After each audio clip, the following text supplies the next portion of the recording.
This is Jasper. This is Randy. This is Melanie. Hi, Melanie. Hi. The next movie we're talking about is Four Rooms, which was written and directed by Quentin Tarantino, Robert Rodriguez, Alexander Rockwell, and Allison Anders. Mostly split into 4 sections, and each writer-director handles a section. Starring Tim Roth, Antonio Banderas, Jennifer Beals, Madonna, Marissa Tomei. Who was Marissa Tomei? She was Marcy. She answered the phone when he called Betty. That was Marissa Tomei? Yeah. I did not even recognize her. Yeah. Wow. Bruce Willis, Quentin Tarantino, Sammy Davis. How does she get billed above some of the other people? Lily Taylor, and so on and so on. There's more people. There's a lot of people. Wait, Selma Hayek? Selma Hayek was the TV dancing girl. Was she? That's hilarious. The shape makes sense now, actually. Yeah, I can see it. It's Ted the bellhop's first night on the job, and the hotel's very unusual guests are about to place him in some outrageous... I want to read this like a cheesy comedy movie preview. And the hotel's very unusual guests are about to place him in some outrageous predicaments. Is that how they do it? I don't think it is. No. It seems that this evening's room service is serving up one unbelievable happening after another. You won't believe.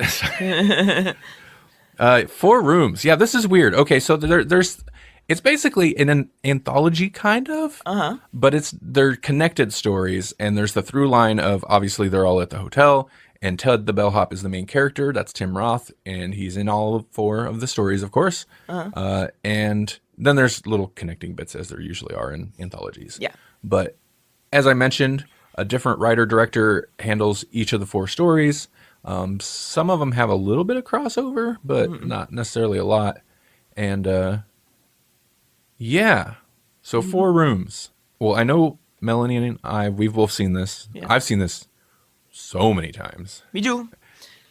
Jasper. Yes. Had you ever seen 4 Rooms? I have not, sir. You'd never seen it before. Had you ever heard of it? I've never heard of it. It's not totally surprising to me. What is surprising is I didn't expect, like, when looking up information on it, it is not well rated. People do not enjoy it. I do not know what is wrong with people. It was like amongst me and my friends, and I was never surprised when I met you and you love it. Yeah. It's very popular in my amongst the people I know, and yeah. Yeah. Now, I mean, the obvious thing is, and we can kind of dive into this. Will be actually easy to tackle. We can dive a little bit into each thing briefly, but not every section is gold to me. No. I think There's a little bit that I like probably out of all of them, but definitely have my favorite, yeah. and it outshines the others by leaps and bounds or whatever. Yeah. So, okay, well, let's run through those real quick. Yes. The first segment was written and directed by Allison Anders, Of course. a woman, Of course.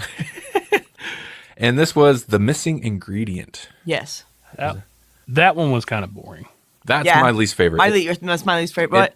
Well, the first 2 are both my least favorite. I don't really care for either one of them, but there are little tiny bits of it that I like. I don't like the first one at all. I mean, there's amusing stuff. Basically, Ted is my favorite part of all of them, Yeah. of most of them. Yeah. And in this, I like his uncomfortable, weird body movements and stuff. Like, that's really what makes this one for me. But I don't. Yeah. The story is not that interesting, or at least the way it's executed is not that interesting to me, and I don't care for any of the characters. The only part that I like, other than Ted, is she tells them he's a lone Ionis guy, and she's telling him the story about their goddess lady, and then she shows them the picture, and she's like, it's like the Virgin Diana, whatever, and then it's like this chick in like S&M gear spanking some other chick, and then dancing around, and he's like, I can't really tell she's a virgin. That's like my favorite part of that one. Yeah, it's a very like Betty Davis. Is that Betty Davis type picture? Yeah, yeah. There's some humorous bits, but other than that, it's crap. That shows you the first digital picture frame, too. It moves. And it's got titties, so there you go. There's that. It does. What do you think of this first segment? Like I said, I thought it was like the most boring out of them, but it was It's kind of, I mean, but Tim Roth was hilarious in that whole It's for scene. women, and there's no women here, so You don't identify with There was funny lines though, I will say that. There's hilarious lines. Ones I can't repeat on the show. I'm a woe man. you are a woman. I'm a woe man. The next one was The Wrong Man. And I don't really care for this one either. First of all, half of it is them calling each other names and then being like, oh, that's not my name. And then the last half of it is all penis names or like nicknames. It's stupid. I don't know. There might be one or two parts in that make me laugh, but I can't even think of what they would be. I like this one. It is stupid. There's a lot of stupid stuff in it. I don't care for like the big. It kind of leads up to the. It doesn't really lead up to the big punchline. Is a bunch of, yeah. What do they call it? It's nicknames. Yeah, nicknames.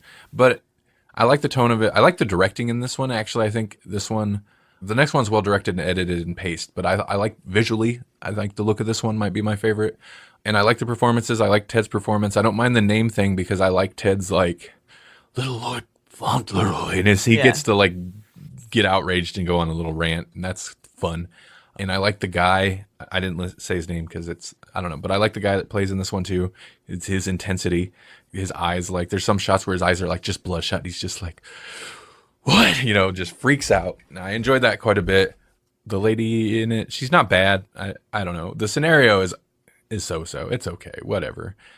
I also like the weirdness where he gets knocked out, and then there's the bit where he's like writhing on the floor, and it cuts to the like him sitting there in his bellhop suit with a baby in a bellhop suit, and it's just weird. I kind of enjoyed that. Yeah, this one's okay. It's not my favorite, but it's okay. What do you think of this one? Which is weird. I don't know if it's like insanely his style. I thought this one was Tarantino. It was just that kind of Oh, really? weirdness, I enjoyed some of this one, and then it got a little too like weird, kind of at the end. Penis. See, too much penis. Nobody wants that much penis in their freaking episode. I do like some of the goofy comedy with like where something will happen, everybody's like that over dramatic stuff. Yeah. It's dumb, but that kind of amuses me in this. Yeah. Okay. Well, the third one I don't have to look at. It's The Misbehaviors. the misbehaviors. It's the best thing that there ever was since sliced bread. Almost. This is my favorite too. It's like all these little things that you see, you barely take note of it. And then when it gets to the end, they all come out and just like stack up on top of each other for like this perfect moment. So this is the Robert Rodriguez one. And when we were watching this, I was like, man, I wish Rodriguez was making more. I mean, he did just do Alita, Battle Angel, so I don't know. But I was like, I wish he was making more good movies and less like Spy Kids.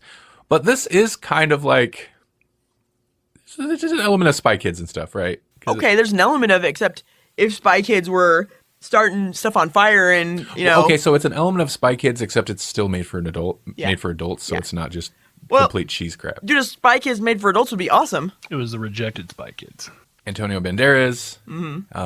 Behave. Oh, you did good. All the lines, like there's a lot of lines, like quotable, memorable lines that even last night, I don't even think you did it on purpose. We were just, you were talking about mentholatum and I was like, burn, burn, burn. Like we just do it. Like it's Yeah. ingrained in us. Yeah. But almost all the good lines from this movie come from this short. Yes. And some of them, I can't say here. But you're right. It sets up a lot of, it's a fun scenario. And It's your feet. I'm sorry. and it sets up a lot of little things. The kid's always smoking. There's the champagne sprayed all over the room.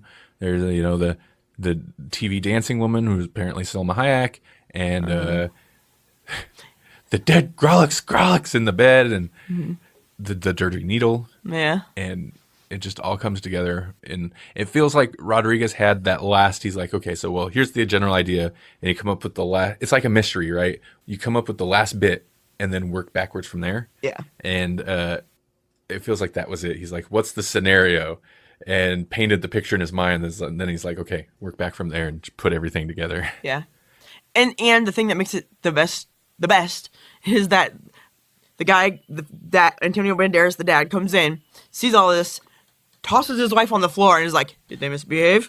Yeah, because he's the big threat. He's the Yeah. countdown. Like he's got to. Yeah, the kids are pretty good in this too. Kid actors are they're hit or miss, and the little boy he's a little good. Like you could kind of tell. There's one thing. It's so stupid, but there's one thing that always drives me nuts is he gets out of the bed and he's got the Vicks on his eye still, and he runs into the wall because he's not supposed to be able to see. But then, like as soon as he runs into the wall, then he's like, you could tell he just goes straight to the sink, and I'm like, that kid can see. Yeah. That's what I was thinking too. I was Really? like, Okay, so not just I me? was like, he went right to the sink. Like even reached for the right handle there. But I mean, little kids are usually not great actors, and they're both not too bad. She's good. She is good because she's going to be a problem. As soon as the dad walks out the door, she's like, "They didn't say to call you for emergencies. They said call you for anything, and we'll call you for anything." We're paying you $500. Yeah. Oh yeah. Oh God, little brat. And then the little boy though still gets the good. Like he gets a great like scared face. He's got the cigarette in his mouth at the end, and he throws it out, and the even bigger flames erupt behind him. Yeah. And he's like, "Urgh." What did you think of this one, Jasper? I guess we should let you talk. Oh wait, hold on real quick. I'm sorry. Oh, can no, talk you and say- can't talk. But a little boy thing, where he's smoking and he puts his hands over his eyes. He's like, "Cover it up, and I'm like, Yeah. No, I think the girl kind of sold this one. Yeah. She's a little brat, but I thought it was pretty good. I think Antonio Banderas makes this one because he's just great acting. Intensity. Yeah, Yeah. he's got the smooth looks, the eye. The super intensity and then the occasional break in that, where he's not intense. And it's like at the end where he's not intense when he comes in. Everybody's afraid, but he's like, did they misbehave? Did they? The room is literally in flames and there's a dead prostitute in the bed. right? And then I also have to mention that it's gross. It grosses everybody out, but it blows me away is just when he finds the dead prostitute, we're assuming, in the bed, or the corpse, I guess. And he's like, oh my God, what the F is that? But the whole time, and it's the way it's cut, like he's puking while, like Ted the Bellhop's puking while saying these lines, and it keeps cutting to like him puking and and it's so gross. It's awesome though. And the last one is The Man from Hollywood. Obviously, The Misbehaviors was our Robert Rodriguez connection there, but the last one is The Man from Hollywood. which would be my second favorite. Is it? Yeah. And this is the Tarantino connection. I like this one a lot. It's obviously after like they were been partying all night, and it carries the right atmosphere. Like the segment dwells in this like ongoing conversation where most of the time you're just like, where is this going? Where is this Right. going? But I think it sells the like that they've been drinking all night and all this. Yeah. And then once it finally gets to the point, I like how it's paced. The worst thing for me in this is Tarantino, 100%. Yeah. He's so bad. Yeah, he's not great. For some of it. He's good at the closing, where he's the sound closer. That part he's good at. Anything before that is not that great. I don't understand why Bruce was there. He was unnecessary and a distraction. And same with the chick from downstairs. Neither one of them needed to be there. Well, who looked up the Bruce Willis stuff? Was it you? Yeah. Yeah. I think Bruce Willis and what's her name? That was Beals, right? Yeah. I feel like they both probably didn't need to be there. I mean, it would make sense to have more than just Tarantino and the one guy there. That would make it, I think, a particularly weird scene. Yeah. But yeah, it feels like they were just around and hanging out and having a good time. They're like, yeah, okay, I'll be in this last segment. And as Jasper pulled up in trivia, Willis is not credited in this movie, although he's listed on the websites because he did not get paid to be in the movie. He was just did it for free, and that is against the SAG, Screen Actors Guild rules. Basically, union. I guess it wouldn't be as good, maybe, if they didn't have the big, long wait to get to the point. Because I think the long wait to get to the point makes the end that much better. But the most annoying crap thing about this segment is that long, stupid wait. So, For me, it works in that, like, it's not as effective here, but he's good about building tension through long scenes of dialogue. Yeah. Where really not much is happening, but it eventually builds to a purpose or a point or whatever. Yeah. And in this case, it builds to a purpose or a point, and then once that finally, like, the moment, like, it's revealed, and then you're still, even after that, he's got to sell Ted the Bellhop on taking part in this. Also, Tim Roth is pretty good, I think, through most of this, especially when they sit him down. Like, I really like his reactions to there. Ted's personality fluctuates a bit from Oh yeah. section to section. Sometimes it drops into the cockney or whatever. Yeah, definitely. And then a lot of times he's still the high pitch. I don't know. It's weird. But then when the moment gets there, it's instant. Like, it's instant. It's done. He grabs the money and is walking out. And, like, the timing just is perfect. It's like, flick, swap. Takes the money and goes. Yep. And that's the movie. Yeah. That was kind of scared me how fast that was like wham, Instant. But it was sharp as the devil himself. Yep. Yeah.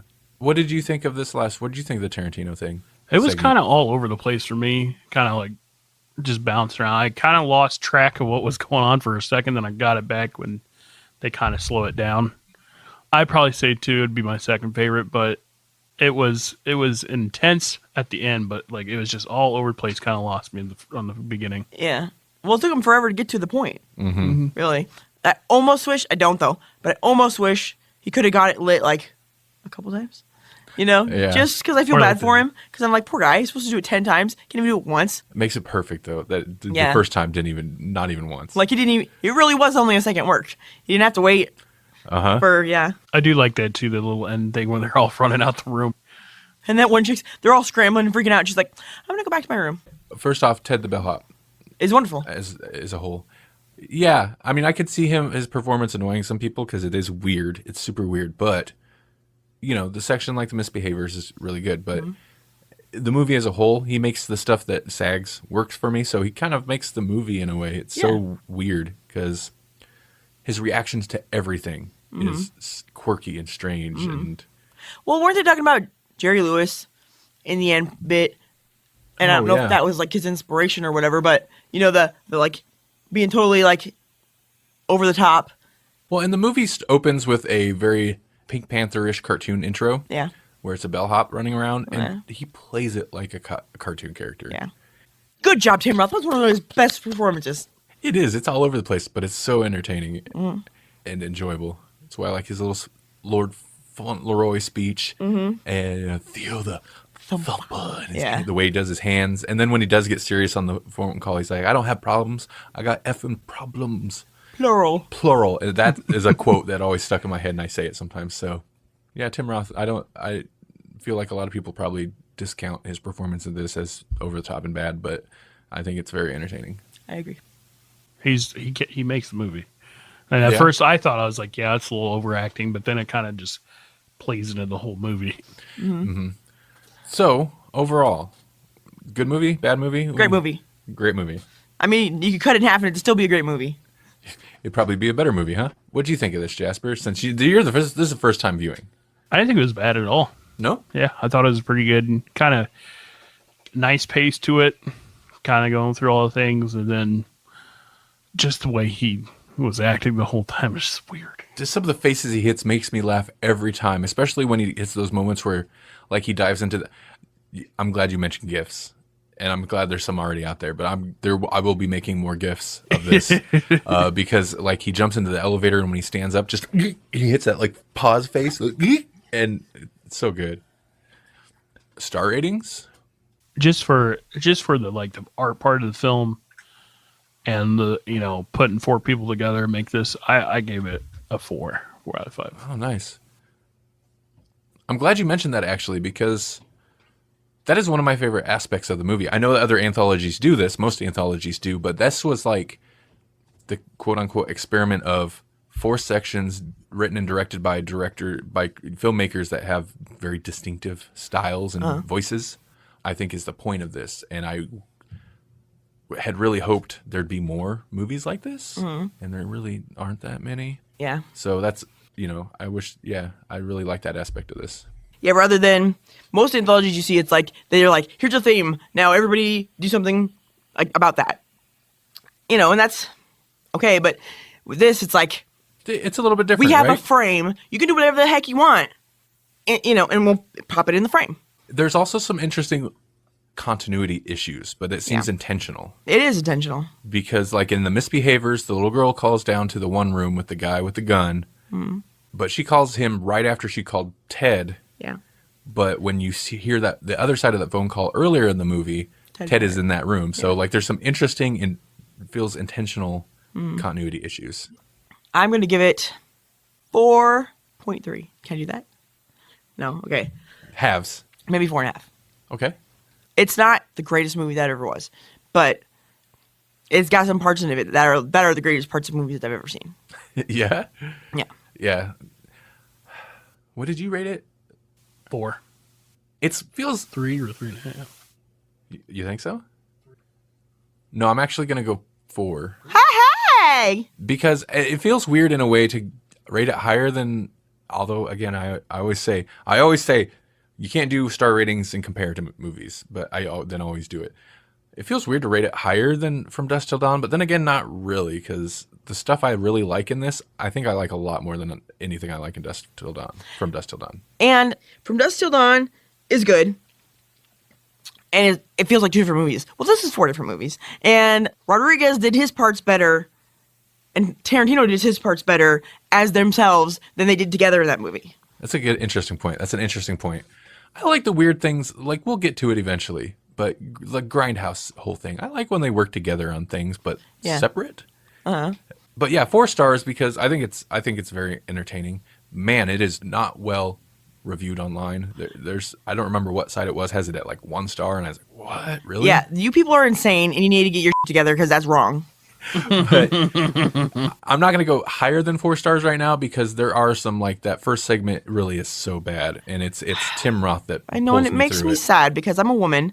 I'm a woman. I should be all for us being our female selves, but that really sucks. Even the stuff, the misbehaviors is just about perfect. The Tarantino part, though, I like a lot still. It contributes to it being a highly rated movie for me. But Tarantino, in most of it, is so bad. He is good at some parts. He's good at when he's being a jerk and flipping out, like doing the typical rich guy, like none of this means anything to you people. It's all free. Like he's good at that. But in some of the stuff, especially when he's supposed to be delivering dialogue straight to the camera, they shouldn't have had him do that. So they should have had him be like, "Why don't you come over here and sit on the couch with me and watch a movie, and I'll tell you about it." I think Tarantino, if he's going to be in a movie, he should not be directing it for sure. Yeah. Because he's so much better in From Dusk Till Dawn. Yeah.